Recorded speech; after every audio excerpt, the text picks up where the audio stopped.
So this is the route that I take on my walking tours.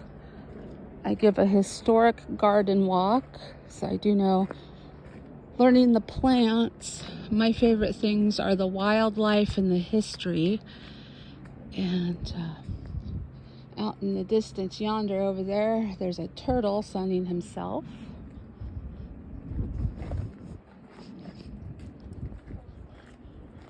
And I saw an anhinga over here earlier. Let's see if I can get him. Let's see.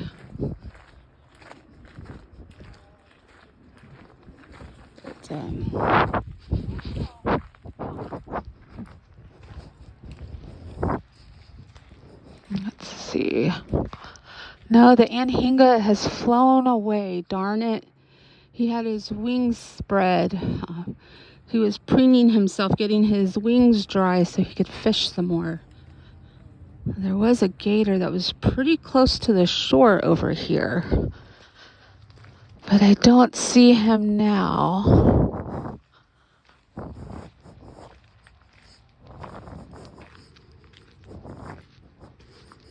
But he was just cruising along real close to the shore over here. Of course, alligators are not aggressive. They will not come after us. They don't see us as food. They kind of have an agreement. You stay on your side, we'll stay on our side, and we won't bother each other. But, yeah, I don't see him now, so. Maybe he's crossing the trail.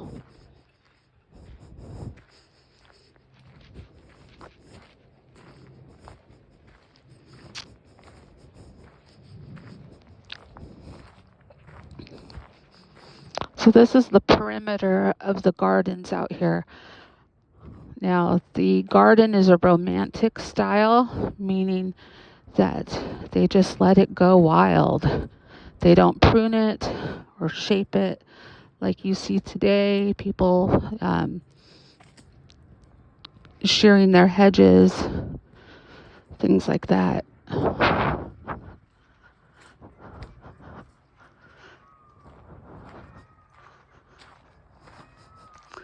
But yeah, I get paid to be out here and to walk around and be around this.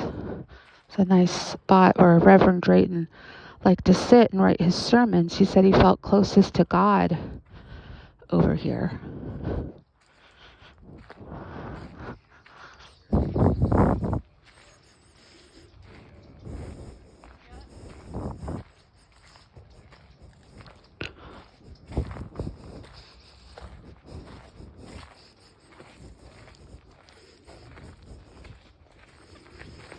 Of course, Reverend Drayton, he married a Philadelphia socialite. And when he inherits this property, his wife Julia is not happy that she's coming from Philadelphia to the middle of the swamp where there's alligators.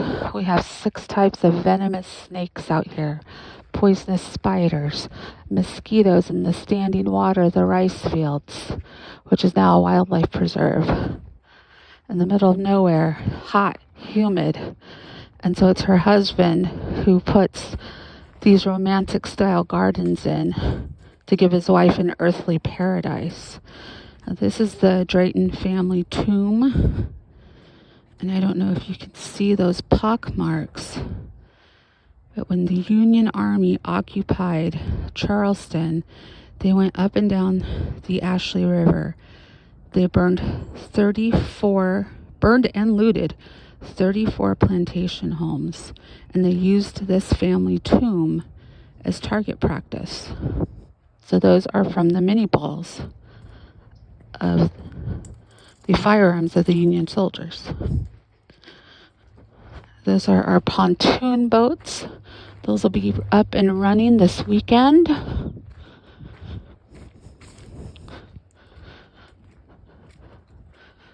The camellias are in bloom. We have live oaks.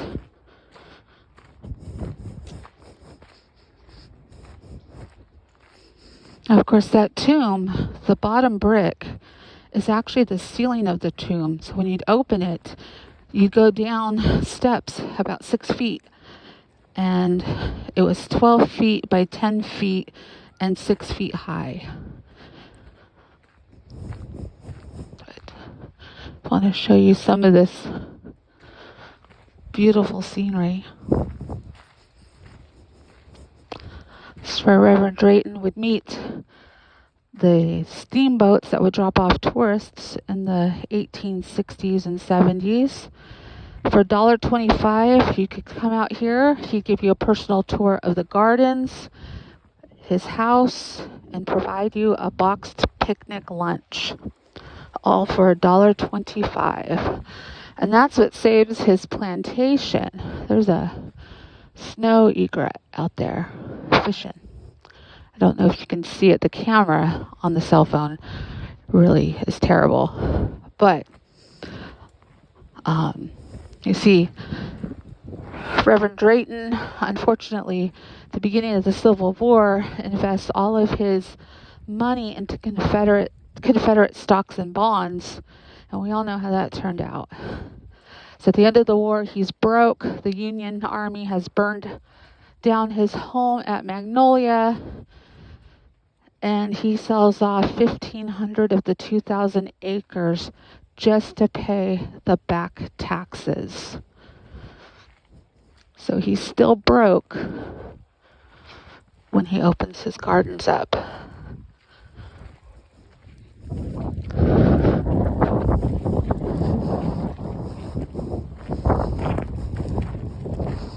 And of course, the British used this as a staging area. 2,000 British troops in 1780 staged themselves here at Magnolia Plantation. They go up the river here called the Ashley River, where they attack Charleston. Charleston is shelled by heated cannonballs from April 1st, 1780 to May 12th, 1780.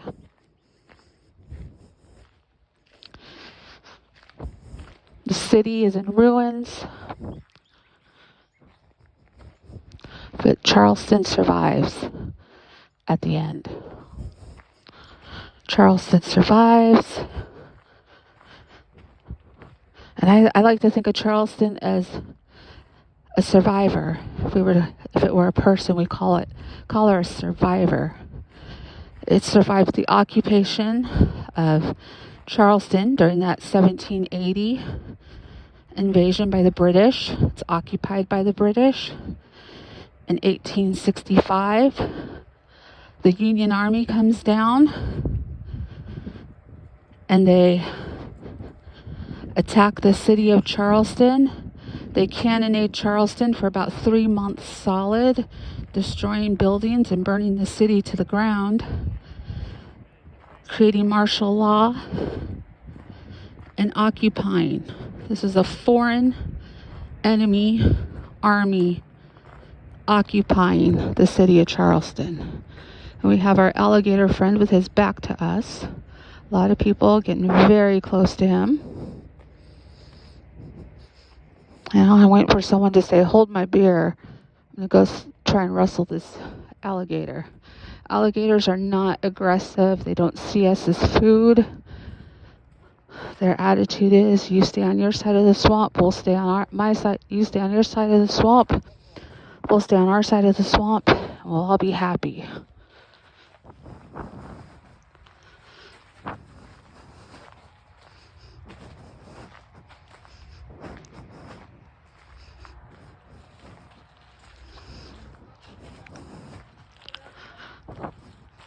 The Ashley River is named for Lord Anthony Ashley Cooper, who was a friend of King Charles II, who granted 7 proprietors large tracts of lands in the Carolina.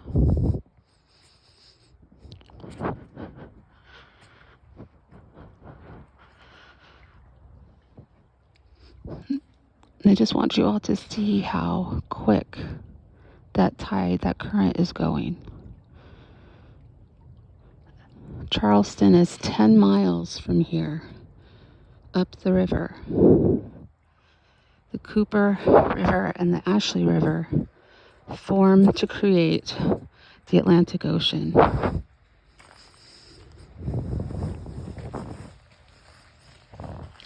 And that is how you would travel. You would travel using the tides. We have 2 high tides and 2 low tides every day.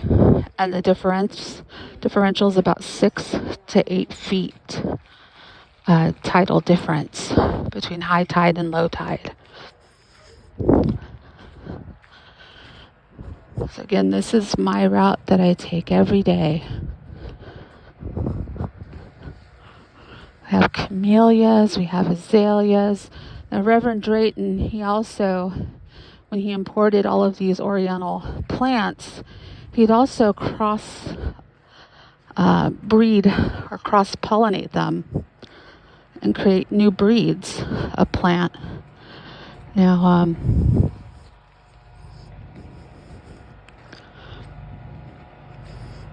of course, he did this for his wife, Julia.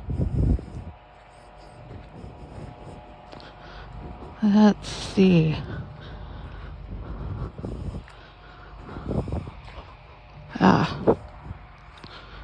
Now I'm going to go be an idiot.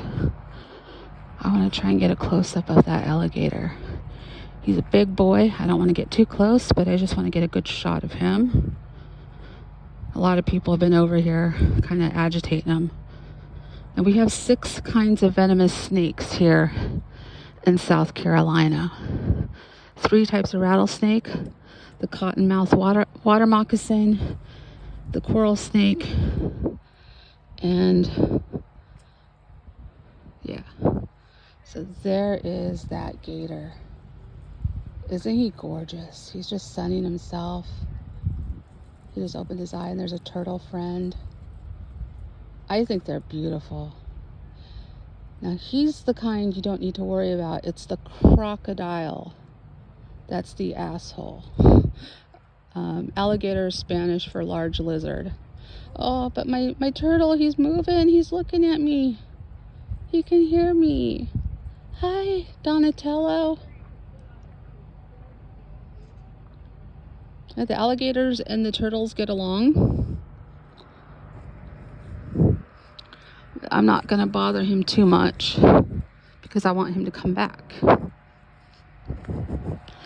And yeah, this is pretty much where I work when I do historic garden walks. I will also be giving tours of the house, but the house isn't open right now. It is closed for construction.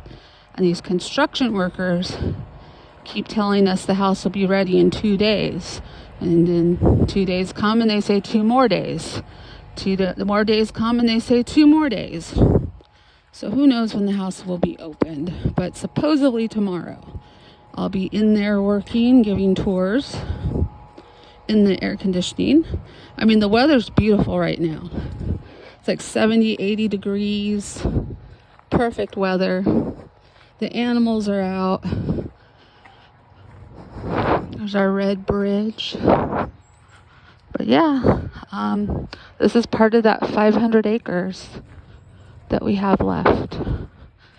Like I said, Reverend Drayton sold 1,500 acres at the end of the Civil War just to pay the back taxes on Magnolia Plantation. Now, when his house is burned, I say, don't cry for me, Argentina. He also had a plantation home in Beaufort, about 20 miles away. He also had a city townhouse in the city of Charleston. He also owned a plantation home in North Carolina called Ravenswood. So just because his home was burned down here didn't mean he was homeless. And now we're back to the greenhouse and the starting area of my tour. So I just took you through backwards.